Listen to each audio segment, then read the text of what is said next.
Now, the New Balance SC Trainer V1 was one of the first shoes to introduce a plate into a non-fast, non-race day shoe. Whereas we have shoes like the Saucony Endorphin Speed 3, the Nike Tempo Next Percent, and the Adidas Boston 12 that use the plate to add some more pop to a fast shoe, the SC Trainer is one of the first shoes to put that plate in there to help with recovery and to help take the load off of your legs. Now, from V1 to V2, the SC Trainer saw some pretty big changes. The stack height in V1 was towering, it came down a little bit in V2, and now in V3, we're seeing a complete overhaul with a brand new foam, brand new upper, and an all new aesthetic based on the new visual identity of those FuelCell series of shoes. So in this video, I'm gonna break down all the key changes of the SC Trainer V3, and I'm gonna let you know who it's gonna be best for. Alright guys, before we get into it today, if you haven't checked out the Running Shoe Matcher tool yet, go to runningshoematcher.com. So this is a really cool tool I built that matches you with the best shoe for you based on your goals and preferences. So you can go in there, put in what type of shoe you're looking for, whether you want a tempo shoe, a race day shoe, or a daily trainer, whether you like your shoes soft or firm, and we'll match you with the best shoe for you. So it's live right now and it's free. You can check it out at runningshoematcher.com.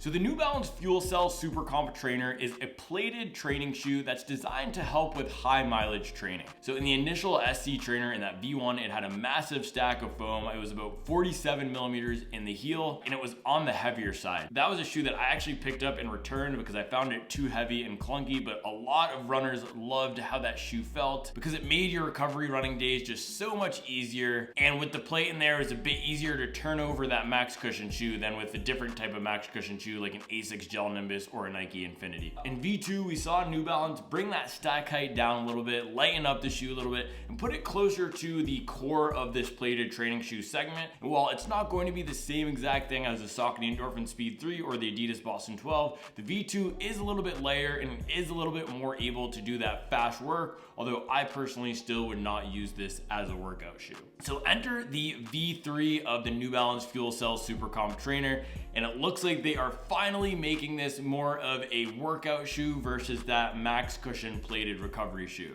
So this is gonna have the same design as the Rebel V4 that we've seen leaked and also the SC Elite V4 that we've seen leaked recently. It's going more toward that geometric, aggressive design system that we're seeing in that new batch of shoes and away from that curved, smooth look. Now getting into the midsole of the SC Trainer, we can see here they are going to be using the revised fuel cell compound that is a PEBA compound. Now we did get confirmed recently straight from New Balance that the fuel cell in the SC Elite 4 is made out of PEBA, so we can expect that they're using the same fuel cell in the Rebel and in the SC Elite here. Now if we compare the fuel cell in here to the PEBA in something like the Nike Vaporfly, you'll see that the fuel cell in the New Balance is a little bit softer. If we do the push test on this old fuel cell here, it is going to give you a nice bounce back, and that was one of the things I loved about this last version of FuelCell. It's a supercritical TPU EVA blend. It's very soft, very bouncy, one of my favorite training foams, but New Balance says that the new version is going to give 4% more energy return. Is it a coincidence that 4% is the number because of that old school Nike 4%? I don't know, but this returns 83% of energy to the runner. The New Balance PEBA is going to give 87% of energy back to the runner. So that's going to be more similar to something like the Nike Zoom X foam here, which has a little bit of a different feel underfoot than the New Balance Fuel Cell. PEBA to me feels a little bit bouncier off the forefoot than the Fuel Cell does. Fuel Cell has a little bit more of compression and impact absorption. So as we move into that new Fuel Cell PEBA based compound here in the SC Trainer, I do think it's gonna have a little bit more of a fast feeling, a little bit more of an aggressive feeling than we're seeing in the SC Trainer V1 and V2. Now, if you look at the midsole here, we don't have the specs yet, but it looks like it's at least going to be 40 millimeters. I'm not sure if they're going to be making it an illegal shoe again, but if you compare it to the Rebel 4, you can see that it's clearly a little bit taller than the Rebel 4. So this is going to be the higher stacked option in that New Balance lineup. There is going to be a moderate rocker here on the SC Trainer V3. It's not going to be as aggressive as something like the Saucony Endorphin Speed 3. It's also not going to be as flat as something like the Rebel, but it is going to have a nice little canoe bottom there to help with turnover. Last thing I wanted to mention about the midsole here is you can see on the sides, they are going with that heel flare of the foam. This is something we've seen a lot of brands do recently. I actually called this out in the Nike Pegasus 41 preview that I did a few days ago. It's a feature that brands are adding for stability. Now, if you look at a shoe like the Rebel, this does not have that, right? The foam stops right around where the foot is. But if we look at a different shoe, even like this Nike Vaporfly here, you can see that they push the foam up the sidewall of the shoe onto the upper, and that adds a little bit more stability ability to lock the shoe in place. Now the SE Trainer is known for that energy arc component, so the bottom of the shoe having that hole. I'll throw a picture of the V2 here so you can see what I'm talking about. That does add a little bit of stability on the bottom of the shoe, and then with them doing that raised sidewall, that will add even more stability to hold the rear of the foot in place. This is definitely not a stability shoe, and New Balance doesn't really have a stability workout shoe in their rotation, but it is in that mildly stable category of shoes. We'll have to see how it rides, given that 47mm tall stack of foam, but widening out the platform a little bit, at least around the heel area, should hold the foot in place a little bit better than previously. Last thing to note on the midsole is that New Balance is going with the trend of having that rear overhang of foam. They have a little bit, maybe half of an inch, quarter of an inch hanging off the back of the shoe. That's something that shoes like even the Nike Vaporfly have. You can see that there's this little rear overhang. Shoes like the Hoka Mach 5 and all the Hoka shoes have this. That's something that Hoka pioneered, and it is becoming almost an industry standard, industry norm, especially on these workout shoes, because it adds a little bit more stability. And if you're going to have a rear rocker, it's good for helping heel strikers roll through their stride and get some more energy return than landing on that flatter platform.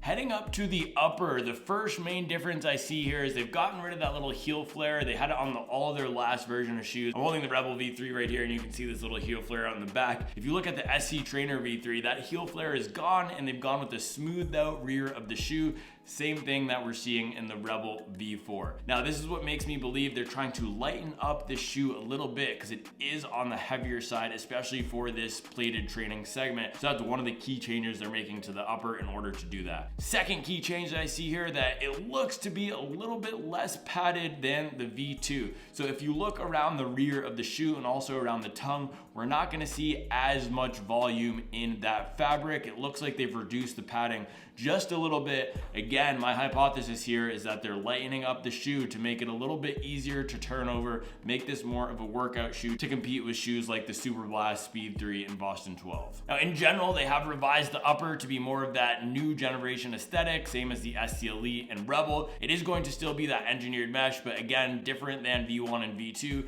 V1 had more of a booty construction. They got away from that, and V2 went toward more of a traditional construction. And now V3 here is again sticking with a traditional structure, but a little bit less padded. Now, they have gone with a standard lacing system, very similar to the V2, where you're gonna have those flat laces and nice simple eyelets. There's no lace weirdness going on here. I know these brands can get a little bit cute sometimes with their lacing systems, but New Balance is pretty good, pretty standard, has nice lockdowns across all of their shoes. I've had a really good experience so far with the recent New Balance shoes, particularly the 1080 V13. That's gonna be on the softer, less aggressive side of the running shoe spectrum, but it looks like they've gone with a similar lacing situation in the SC Elite V4. All right, guys, heading down to the outsole on the SC Trainer V3. From the picture that we have here, it looks like they're going with a similar outsole pattern to both the Rebel V4 and the current generation of SC Trainer, which is the V2. So that's going to be a strategically placed layout of rubber with a nice chunk up there on the forefoot, and then some tactical areas of rubber in the back of the shoe. With the energy arc layout, there is going to be that huge gap in the middle of the shoe, so there's not going to be that much exposed foam, but there are a few areas up in the front of the shoe and in the inner sides of that energy arc that will be exposed. Now, in general, strategic applications of rubber are not my favorite because I prefer durability over weight savings in a training shoe. But I understand with this shoe, the last generation with that TPU EVA blend, supercritical midsole, was on the heavier side, but with going toward that PEBA, I'm guessing that saves a few ounces of weight. So I'm curious to see if they can add a little bit more rubber on the bottom of the shoe to extend the durability. Last generation of the shoe are pretty standard in terms of durability, but I do have to note that with these bigger stacks of foam, for me, that means I tend to get a little bit less durability just because they lose their properties compressing so much under my weight. So for example, ASIC's Gel Nimbus with that massive stack of foam lost its luster pretty quickly within 250 miles for me, versus a lower to the ground shoe like this. There's not going to be as much degradation because there's less foam to be compressed. So with there being a plate in the SC Trainer V3, that should help extend its life, given that those plates tend to add a little bit more pop longer than a non-plated shoe. So I think you should be able to get 350, 400 miles out of these if that's your target. If you're harder wearing like me, maybe 300 to 320 is a good range. Now, there's some debate around whether PEBA is more durable than EVA and TPU based foams. I can share my experience with this. This is an N of 1 study, but in my experience, the Saucony Endorphin Speed 3 with that Power Run PB has not been a very durable shoe. It tends to lose its luster for me around 270 to 300 miles versus TPU foams like the Adidas Boost and the Saucony Triumph with that Power Run Plus foam. Those last a lot longer for me, and that EVA, TPU, Blind, and the Rebel, this has been pretty good through 250 miles, and I haven't seen any degradation in performance here. So in my experience, PEBA has been a little bit less durable than EVA and TPU foams, so you might get a little bit less durability out of this new iteration of the fuel cell foam than in versions prior. All right, guys, there you have it. There's the preview of the SC Trainer. Let me know if you are going to pick the shoe up. I'm super excited for this when it comes out, likely next year. As always, thanks for watching, thanks for liking and subscribing, and I'll be back tomorrow with another video.